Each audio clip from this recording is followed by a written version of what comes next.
അയ്യോ ദേ ഒരു കിടിലൻ ചേട്ടൻ അടുത്ത് വന്നിരുന്ന്. മൈൻഡ് ആക്കണ്ട, കുറച്ച് ആറ്റിറ്റ്യൂഡൊക്കെ ഇട്ടിരിക്കാം. ഞാൻ ആരെയും കണ്ടില്ല കേട്ടോ. ഞാൻ ദാ പുറത്തോട്ടൊക്കെ നോക്കി കാറ്റൊക്കെ കൊണ്ടിരിക്കുക.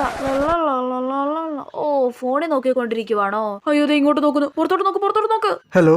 എന്നെയല്ലേ വിളിക്കുന്നേ? അയ്യോ മൈൻഡ് ആക്കണ്ട, കേൾക്കാത്ത പോലെ ഇരിക്കാം. ഒന്നുകൂടെ വിളിക്കുമ്പോ മൈൻഡ് ആക്കാം. ഹലോ. ഇനി മൈൻഡ് ആക്ക്. ഓ എന്താ? എവിടെ ഇറങ്ങാനാ? ട്രിവാൻഡ്രം. അയ്യോ എന്നോട് മിണ്ടി ഡിങ്കടിക്കാ. തിരിച്ചെവിടെ ഇറങ്ങാനാന്ന് ചോദിക്ക്. എടി ചോദിക്കാൻ. ഇത്രയും നല്ല അവസരം കിട്ടിയിട്ട് ചോദിക്കാതിരിക്കരുത്. ചോദിക്ക്. എവിടെ? അയ്യോ അങ്ങോട്ട് നോക്കിയിരിക്കുവാണോ? ചമ്മിപ്പോയി. ഇതിലും നല്ല അവസരം ഇനി കിട്ടൂല. നീ ഇതുപോലെ വേഗ സ്ഥലം എവിടാന്ന് ചോദിക്ക്. എവിടെ? അപ്പുറത്ത് ആള് വന്നോ? ഇവളിപ്പോ ഇത് എവിടുന്ന് കയറി വന്നു? ഹലോ, എവിടെ ഇറങ്ങാനാ? ഞാൻ ട്രിവാൻഡ്രം. അയ്യോ ഞാനും ട്രിവാൻഡ്രവാ. അവിടെ എന്താ പഠിക്കുവാണോ? കണ്ടോ പെമ്പിള്ളാരെയൊക്കെ കണ്ടു പടി. അവള് വന്ന ഉടനെ തന്നെ മിണ്ടാൻ തുടങ്ങിയത് കണ്ടോ? നീ ഇങ്ങനെ അവരുടെ വർത്താനം കേട്ട് ഇവിടെ ഇങ്ങനെ ഇരുന്നോ ഇതുമോളെ? നിനക്ക് അതേ പറ്റൂ. ഓ എന്നോട് ആരും മിണ്ടണ്ട. എനിക്ക് ലൈനൊക്കെ ഉണ്ട്. ഞാൻ അവനോട് ചാറ്റ് ചെയ്യുക അല്ല പിന്നെ.